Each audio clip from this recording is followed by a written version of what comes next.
Hello and welcome to Grok Trade.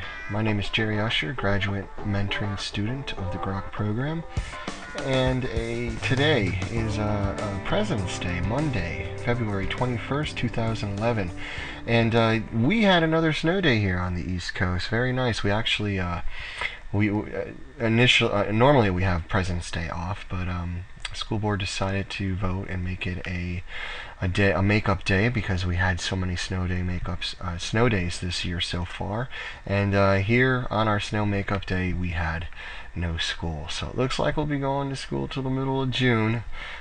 Don't matter to me because I'm going to Italy June 15th, whether the school year is over or not. But anyways, here, let's go ahead and take a look at the S&P 500. This is how we finished on Friday.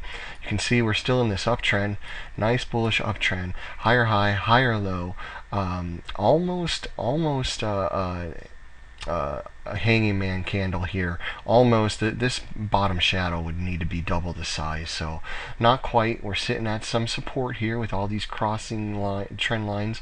We're also have some major resistance overhead to overcome.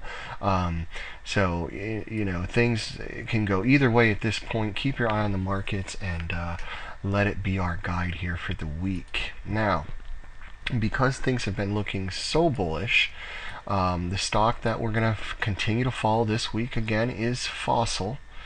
There's a couple other stocks that are setting up, but since we've already followed FOSL, I thought we would just continue to follow it.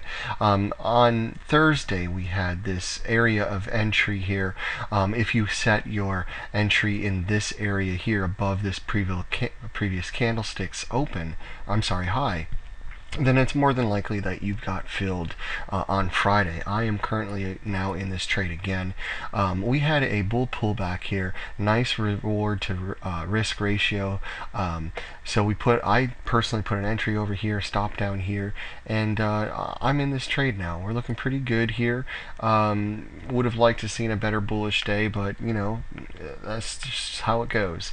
We're going to leave our stop down in this area, and some traders might move it up already. Personally, I like to leave mine down here until at least I get a day's movement. So we'll wait and see Monday. Hopefully we'll get a nice up day where I can move that stop up. If you are not in this stock, maybe a little too late to enter now. I hate chasing stocks, so jumping in late, so you might want to wait for another setup. But right now here, actually, I'm going to move these lines up here. This is about where my stop was, and then I have a target, of course, the previous swing high, a little bit higher than that there.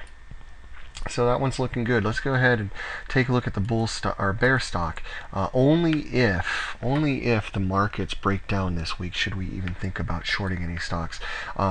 Wolf, this is what we were looking at last week, and this is why you don't trade during earnings. It's just way too risky to hold. Now we were talking about shorting this guy. We thought maybe this would turn over. We got a lower swing high, and we were kind of more high basing here. The markets, oh, there you go, now you can see it.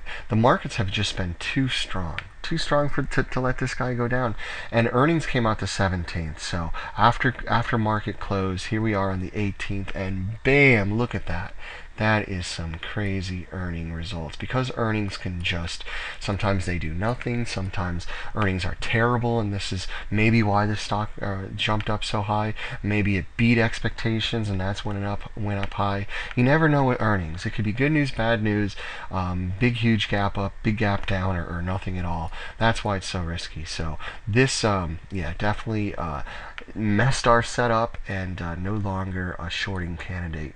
Instead, we're going to look at EIX. This is Edison, and we're in a somewhat low base here. We did pull up here. It's not completely straight across. It's a very wide range base, if you can't tell here.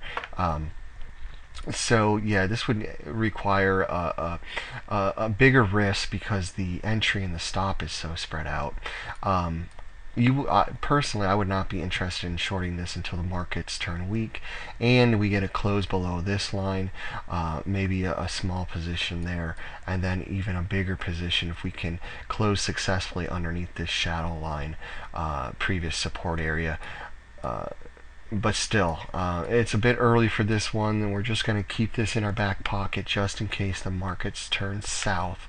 And those of you that are subscribers to the vNewsletter, you know that if the markets do go down, then pretty much any stock that we have on our bear list will more than likely drop as well. So there you go. That's what we have for this week. I hope you all had a nice long weekend here in the United States, and everybody else around the world, I hope you had a great Monday. We'll be talking to you again tomorrow night. Take care, everybody.